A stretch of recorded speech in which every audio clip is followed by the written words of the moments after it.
Welcome to episode number 4 of Inclusion with Mansi. I'm your host, Mansi Chandorkar. Each week, we are going to discuss various areas of inclusion and how you can be an inclusion champion. Since October is Dyslexia Awareness Month, we will be listening to individuals with dyslexia and other stakeholders share their journey with us. Today, we are going to be in conversation with Isha Bapat.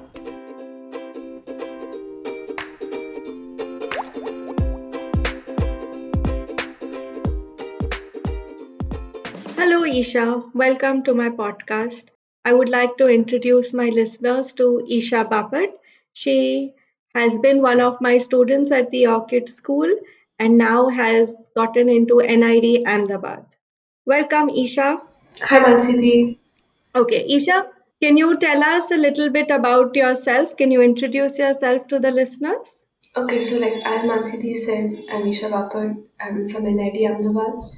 I'm 18 years old, and I've always been into things like art, drama, dance, drumming, music.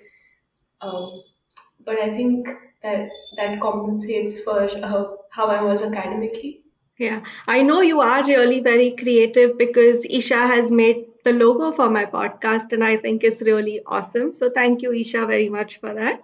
Isha, what would you say are your strengths? I'd say my creativeness Your creativity is your strength, yeah. And what are you most proud of about yourself? that I got into NID, like a place like NID. Yeah. Yeah, which is really awesome, right? So, we are here to discuss about your journey on how school life has been for you. Would you like to give us a brief about how that has been? It wasn't always great. I used to be go to a school where grades were everything, and it was really important to be above average in terms of your grade. And things like art weren't graded. We used to have them, of course, because we were still kids. We were just in first grade, but they weren't graded, and I used to always do poorly naturally because those weren't my strengths. I wasn't good at writing tests. I wasn't good at maths, and it showed. And everyone used to discuss their grades, and then it came to me, it always like, oh God, Isha did badly again. So obviously, it wasn't always good. I used to get bullied for that, but I never felt inferior because I had my mom with me and she knew that I was struggling. She knew that I wouldn't get a good grade, but she saw that I was working hard, I was putting in the effort, I was studying. And the fact that I wasn't getting good grades wasn't because I wasn't smart. So she never let me feel inferior. She just used to reward me anyways, and I just felt different, is what I'm saying. Yeah, and I think it's very helpful when you have a supportive parent who is there to tell you that you're good no matter what your grades are, right? Yes, definitely. So you did switch schools eventually into a different environment, and how was that change for you? It was a very positive change. Just in the first few days, found myself being less defensive towards my classmates, and I had more of an open circle. They all knew that, I get some sort of concessions, and they were totally fine with it. It wasn't like, oh God, why is Isha getting this advantage over us? It was never like that. They understood that I was just leveling the playing field, and they were very supportive, including my classmates, my teachers, everyone.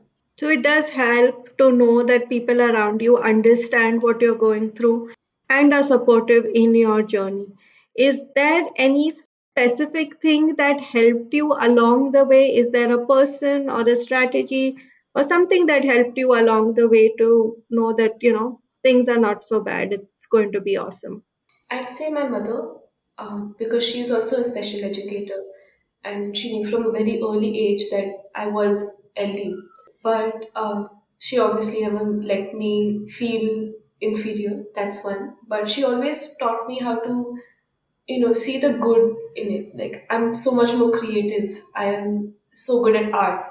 Why not focus on that instead of focusing on academics? But that was still a little tough, considering they would never grade my art. They would never give me, pass me due to my art. It will always come back down to academics. But till then, I would feel like, yeah, I am good at something. It doesn't always have to be this one track way of thinking. Yeah, and which is awesome that now finally that you are in NIT and you are pursuing it, your art in a more, or structured manner, and you will be graded for your art now. Yes, yeah. So that I'm sure that is a great feeling for you as well. So, just to let people know that, how did you feel when you came to know that, there is something called LD, there's something called dyslexia, and that is something that you're struggling with? Because I know you did not get diagnosed quite early, you came to know much later. So, how was that for you? Yes, I officially got diagnosed in eighth grade or ninth almost. But my mom told me that there was something like LD, dysgraphia around, I think, sixth grade, which was when I also realized why I was pulled out of my own school. Otherwise, I was very confused. Like, why did you just take me away from my friends and put me in this school? Because, as I said, I didn't feel inferior in any way. I just felt different, and I had friends, I had a social life. I enjoyed it there for the most of it, except for when it came to like classes and discussing grades and stuff. So that's when I first understood why I was pulled out of there and why Orchid is a so much better place for me, because that's when I first learned that my spellings weren't considered in Orchid. And I suddenly saw my grade shoot up by like 20 marks. And it really helped with my confidence. Um, I'm sure. And yeah, it does help to know that you're marked for what you've studied rather yes, than from how your presentation of the work is. yes, definitely. Because you do put in the effort, you are studying, and your marks finally reflected that. Though I was still writing my own papers at that time because I didn't have an official diagnosis, I still felt that, this is a problem that I have. I am getting help. And having a special educator mom really helped with accepting it also. I never really saw it as, a disability like most people view it as. Um, but when it came to my classmates, I always felt, ki, does this mean I'm dumber than them? Or does this mean I can't do things that they can? Yeah, so you did receive support, you did go for remediation. Did it make you feel weird that you had to go for something called remediation? At first, I really hated it. When I was in fifth standard, I tried it out for like a summer, and I just absolutely hated it because it meant I didn't know something that everyone can do so naturally, and that didn't sit well with me. I was like, no, I can do it. But I was very stubborn. I didn't want to accept that these are things that I can't do. So I used to not do the remedials properly. I used to just be like, yeah, okay, fine, and then go home at the end of the day. But once my mom just sat with me, explained it to me that it's not that what you can't do. There's so much more that you can do, right? And you're learning what you can't. So there's nothing wrong with this. There's nothing wrong with seeking help for this. So I tried remediation with a different approach in seventh standard, and that's when it really started to help me. It just picked up my grades so much. My spellings were hardly even noticeable after a couple of years, and especially my remedial teacher, she really helped me with accepting the fact that I am intelligent, and it doesn't always have to show reflect in my grades. It can reflect in other things. It can reflect in my drumming. It can reflect in my art, and it can reflect in the way I speak, in the conversations I have. Absolutely, because you are an overall person. You're not, and nobody is only one track, like only academics or only this or only that. Everything makes up who you are. So, is there something that you would like to tell other students who are going through a similar journey, who are just realizing that, okay, there is something different about me, I am learning differently? Is there something you would like to tell them? Yes, of course. So it might be hard to accept because you are different from everyone else. But instead of thinking of it like, why can't I be like everyone else? Just treat it like a superpower. Say that I am not like everyone else and that is my strength. There's so much I can do, so much creativity, so much like a different way of viewing things. And that is what you should really think about. That is how you should learn to accept yourself because you are not like others, that is true. But it doesn't have to be a downside. It's a very positive thing. And once you accept that, it feels like such a superpower. Till date, I feel like really special and really, unique because I have dyslexia. Yeah, which is awesome. And yeah, I agree with it being your superpower. It sure is. Is there something is there something that you would like to tell parents or teachers of students who learn differently? Something that could help them with journeys of the different students that they deal with. But for one, just give us time. Like, we are trying. Once we see the result, we will get more motivated to try even harder. But accepting it doesn't only have to come from me. It has to come from the people around me. If the people around me treat it like, it's something that it's natural, it happens. It's not a, downside. It's not something bad, then it's easier for me to also accept that. Just me telling that to myself, but everyone around me is treating it like a disability. It's harder to accept. Also, like when it comes to learning, maybe try using different methods that would probably help because, like Mansi said, we don't learn like other people do. So my mom used to sit with Yeah. me, and for dictation, we used to get like a list of words, right, that you have to learn. Yeah. So just writing them over and over again, I would get a different spelling over and over again, even if I'm just copying it. So my mom used to come up with rhymes that would help me remember. For example, August, she'd go August, and I remember it till date. This is something I learned in second grade. It really does help. Yeah.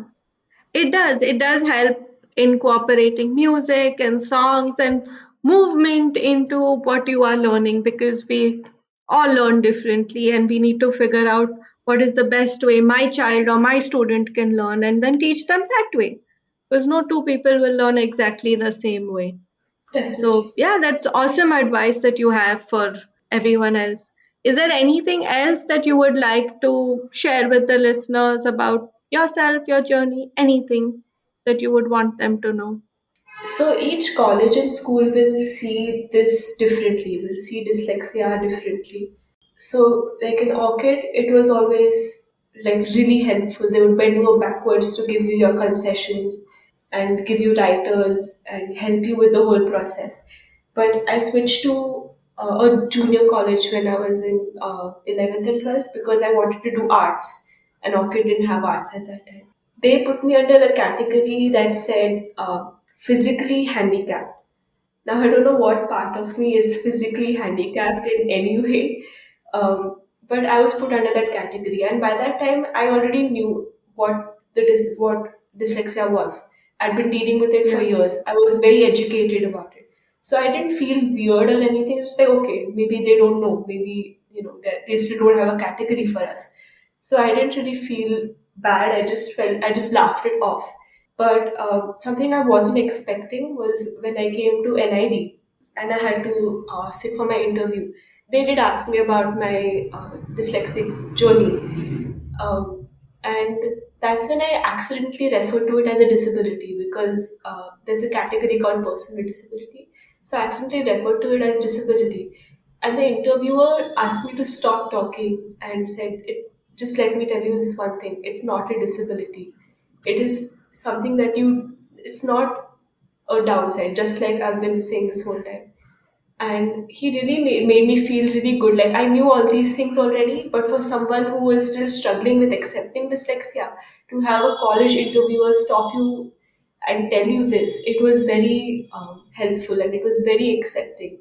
And I felt really good after the interview. Despite I knew that it wasn't a disability, I knew it wasn't a downside. I'd already accepted, come to terms with that with my dyslexia. But for someone who hadn't, that interview would really help you. To know that even colleges accept you, give you concessions. It's really helpful. Yeah, absolutely. So concessions don't stop only in school. Dyslexia is not something that you experience only in school. You will experience it in different ways as you grow older in different things. Do you think that, the dyslexia affects you differently now that you're 18, you're an adult, and is it slightly different on how things are for you? It's actually way easier because I don't have to write Yeah. anything down physically. I can just use, Word documents or speech to text, where they just tell you where the mistakes are. So in a way, I'm very dependent on spell check. And now, if I have to switch back to writing with my hand, I would probably make a lot of mistakes. But I'd say it's easier. It is, right? You learn a lot of coping mechanisms, and Yeah, all of us use a lot of technology. So, why not use it to our advantage, which makes yeah. our life more convenient rather than making it more difficult for us? So, I think the more you accept what is tough for you, you come up with ways, or you have different people around you who help you understand and come up with ways that you can then improve and make your life simpler, and then you go on to being the rock star that you are, right? Yeah. So, thank you so much, Isha, for joining me and coming for this interview. And I hope people have learned something from your journey. Are there any last words that you would like to tell people listening to my podcast? No, thank you for having me, Mansiti. Okay, thank you so much, Isha. Thank you so much for tuning in to Inclusion with Mansi. If you've enjoyed listening to today's episode, do share the podcast with your family and friends or anyone you think that may benefit from it. I would love to hear your feedback. You can connect with me on my Facebook page or Instagram at Inclusion with Mansi. You may also email me at inclusionwithmansi@gmail.com. Thank you for listening. Until next time, remember to share our similarities and celebrate our differences.